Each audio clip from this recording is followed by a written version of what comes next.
پاک ہے گرد وطن سے سر داماں تیرا، تو وہ یوسف ہے کہ ہر مصر ہے کنعاں تیرا۔ قافلہ ہو نہ سکے گا کبھی ویراں تیرا، غیر یک بانگ درا کچھ نہیں ساماں تیرا۔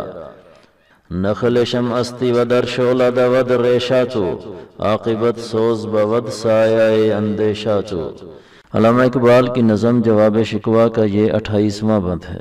پہلے شعر میں گرد وطن سے مراد وطن کی مٹی اور خاک، سر داماں سے مراد کپڑے یا لباس کا سرا اور پلو، کنعان سے مراد وہ علاقہ جہاں حضرت یوسف علیہ السلام کی پیدائش ہوئی اور بچپن گزرا، یعنی اے مسلمان تیرے لباس پر وہ گرد نہیں پڑی جو سفر کی وجہ سے پہلے مسلمانوں کے کپڑوں پر پڑی ہوئی تھی، تو ایک ہی جگہ پر جامد ہو کر رہ گیا ہے، حالانکہ تو جہاں بھی جائے گا وہ وطن تیرا ہی ہے، کیونکہ ساری زمین اللہ کی ہے اور اللہ کی زمین پر اللہ کے وارث مسلمان ہیں۔ تو وہ یوسف ہے کہ ہر مصر ہے کنعان تیرا سے مراد یہ ہے کہ جیسے حضرت یوسف علیہ السلام کنعان کے رہنے والے تھے، لیکن بھائیوں کے ظلم کی وجہ سے مصر میں پہنچ گئے، حالانکہ مصر ان کا اپنا وطن نہیں تھا، تو انہوں نے اسے ہی اپنا وطن بنا لیا اور اپنے خاندان کو بھی اپنے پاس بلا لیا، اور مصر ہی کنعان یعنی ان کا اپنا وطن بن گیا۔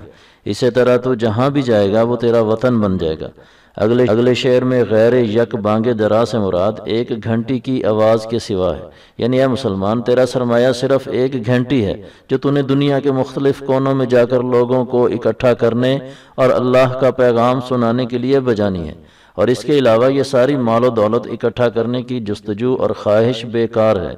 تیسرا شعر فارسی میں ہے، جس کا مطلب ہے کہ تو شمع کا درخت ہے اور تیری جڑیں شعلوں میں ہیں، اور تیری فکر اور سوچ کا سایہ انجام کو جلانے والا ہے، یعنی تو ہر وقت متحرک اور جوش میں رہ اور انجام کی پرواہ نہ کر کہ انجام تو مسلمان کا آخرت کے ساتھ جڑا ہوا ہے۔ اسی طرح کی مزید ویڈیوز کے لیے ہمارے چینل دین و دنیا سے وابستہ رہیں۔